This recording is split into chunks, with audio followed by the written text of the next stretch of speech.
అందరికీ నమస్కారం. నేను శిరీష. ఈరోజు మనతో పాటు ఉన్నారు ప్రముఖ ఆధ్యాత్మికవేత్త డాక్టర్ బట్టిప్రోలు విజయలక్ష్మి గారు. అమ్మతో మాట్లాడదాం. అమ్మ నమస్కారం. నమస్తే అమ్మ. అమ్మ, ఈ ఇంట్లో తరచుగా తులసి మొక్క నిద్రపోతూ ఉంటుందంటారు. అసలు దీనికి కారణం ఏంటమ్మా? తులసి మొక్క నిద్రపోవటానికి కారణం అంటే అది మనం సరిగా దానికి కావాల్సిన ఎండ నీళ్లు సరిగ్గా ఇవ్వలేకపోవటమే. ముఖ్యంగా దానికి కావాల్సింది ఏ మొక్కకైనా సరే కావలసినంత ఎండ కావాల్సినంత నీళ్లు. అంటే అన్ని చెట్లు ఎక్కువ నీళ్లు పీల్చవు, అన్ని చెట్లు తక్కువ నీళ్లతోనూ బతకలేవు. కనుక అది చూసుకోవాలి, ఏ చెట్టుకి ఎంత కావాలి అనేది చూసుకుని చక్కగా నీళ్లు పోయటం. తులసి చెట్టుకి రోజుకు ఒక చెంబుడు పోస్తే చాలు నీళ్లు. చెంబుడో మన ఒక గ్లాసుడో. అందుకే పూజ చేసుకునేప్పుడు ఆ నీళ్లు తీసుకెళ్లి తులసమ్మలో పోసి దండం పెట్టుకుని రావడం పద్ధతిగా అలవాటైపోయింది.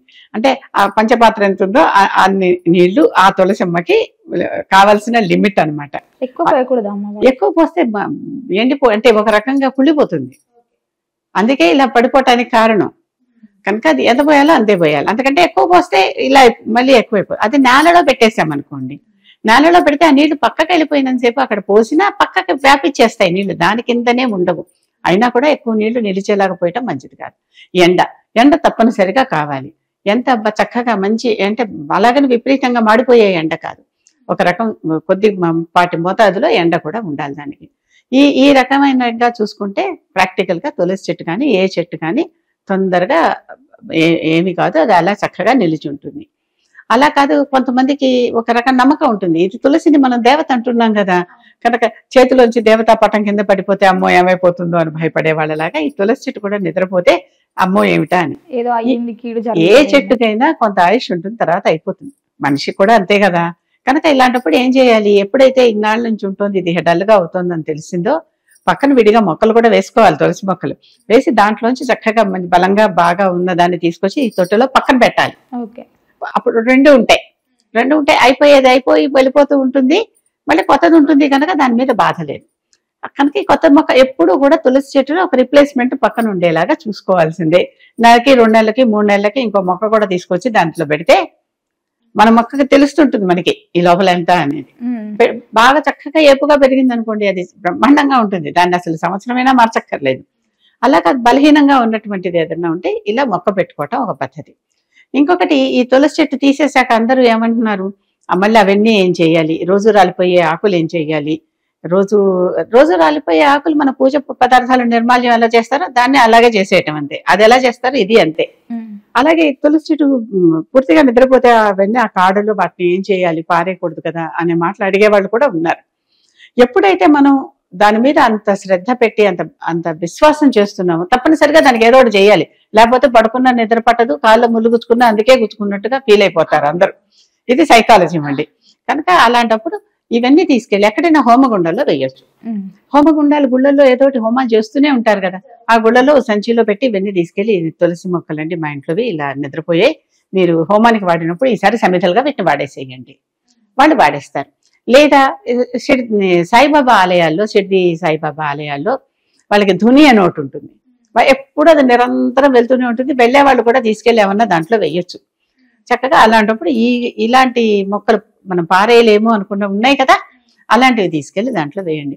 ఏ పంటకో పబ్బానికో మారేడు దళాలు కొన్నాం అనుకోండి, దాంతోపాటు పుల్లలు కూడా ఇస్తారు. ఈ పుల్లలు కూడా చూస్తూ ఎక్కడ పారేయాలో తెలియదు. ఇలాంటివన్నీ ఎండబెట్టి ఆ ఎండబెట్టినవి తీసుకెళ్లి ధునిలో వేసేయండి, దాంట్లో అవి హుతమైపోతాయి. చక్కగా మంచి పొగ వస్తుంది, ఆ పొగ ఆరోగ్యానికి మంచిది, ఆ చుట్టుపక్కల ఉండే వాళ్ళందరికీ మంచిది. ఇవన్నీ వైద్యానికి కూడా పనికొచ్చేవి కదా, ఇహానికి పరానికి పనికొచ్చే మొక్కలు ఇవి. అమ్మ, మనం ఇంట్లో ధూపం వేసుకున్నప్పుడు ఈ మొక్కల్ని అందులో వేయొచ్చా? వేయొచ్చు, కానీ అవన్నీ మొక్కలు చాలా చిన్నగా కట్ చేసి ఇంత చిన్న ఇంట్లో ధూపం వేసుకునేటప్పుడు ఎంతకని వేస్తాం కదా, అలా చిన్నగా చేసి దాంట్లో ఏ మట్టి మూకుళ్ళలోనో లేకపోతే రాగి హోమగుండం లాంటివి చిన్న ఉంటాయి కదా, దాంట్లో వేసి చిన్న ముక్కలుగా చేసి దాని మీద కర్పూరం వేసి కూడా ఇంట్లో చేయొచ్చు, చక్కగా చేయొచ్చు, చాలా మంచిది. అసలు ఇలా అన్నారు కనుక ఇంకొక ఉపాయం కూడా చెప్తున్నాను. దాంట్లో వేపాకులు కానీ బంతి పువ్వులు వస్తాయి కదా, బంతి పువ్వులు మనం గుమ్మాలు కట్టేసాక ఎండిపోయాక ఏం చేయాలి అనే ప్రశ్న కదా, ఎన్నెన్ని మొక్కలు వేస్తాం. ఆ హోమంలో నిత్యం ఇంట్లో వేసుకునే హోమంలో బంతి పువ్వు వేసి చేస్తే దోమలు రావు ఇంట్లోకి. అంటే దాన్ని ఏమంటారు, ఈహానికి ఏహం పరానికి పరం అన్నట్లుగా అలాంటివన్నీ స్వామి కార్యం స్వకార్యం అలా ఇలాంటివి చక్కగా చేయొచ్చు. ఇంట్లో ఆ ధూపం చక్క 4 వైపులా తిప్పితే బంతిపూల ధూపం. ఆ బంతిపూల కాయిల్స్ చేసేది కూడా వీటితోనే చేస్తారు. ఓకే. మన ఇంట్లో ఉన్నాయిగా బంతి గింజలు, అది ఎండిపోయినవి, అవి వేయండి, చేయండి, శుభ్రంగా ఉంటాయి.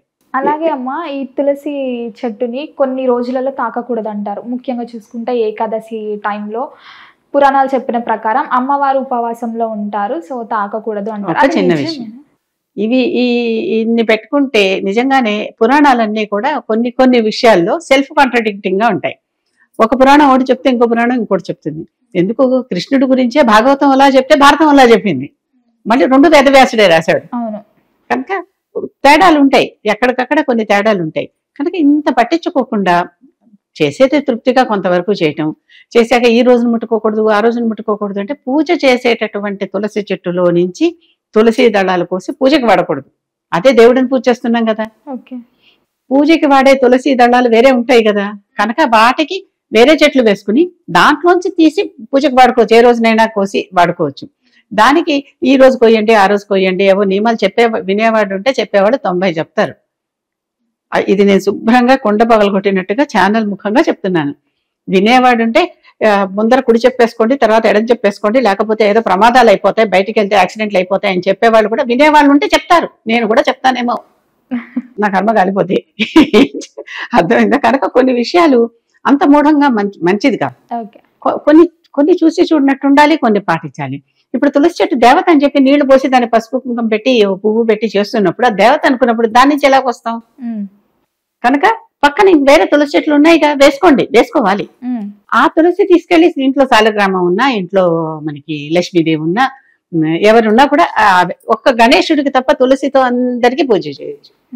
గణేశుడికి తులసితో పూజ ఎందుకు చేయకూడదు అని అంటే అర్థం ఏంటంటే, ఒకసారి తులసి గణేశుడిని చూసి పెళ్లి చేసుకోమని అడిగితే నువ్వు నాకు తల్లి స్థానంలో ఉన్నావు, నేను నిన్ను చేసుకోను, తప్పు, ఇలాంటి మాట లేనిపోయిన ఆలోచన నీకు వచ్చింది కనుక ఇక నుంచి నువ్వు నా పూజలో పనికిరావు అన్నాడు. అందుకే తులసి ఇప్పుడు పెట్టారు అక్కడ. అందుకని గణేశుడి పూజలో తులసి ఒక వినాయక చవితి నాడు మాత్రమే వాడతాము, ఇంకెప్పుడు వాడం. అది నియమం తులసికి, అంతే. ఓకే అమ్మ, మొత్తం మీద తులసి చెట్టుని ఎలా పూజించాలి, ఏ రోజులలో తాకూడదని మాకున్న అపోహని తెలియజేసినందుకు ధన్యవాదాలు.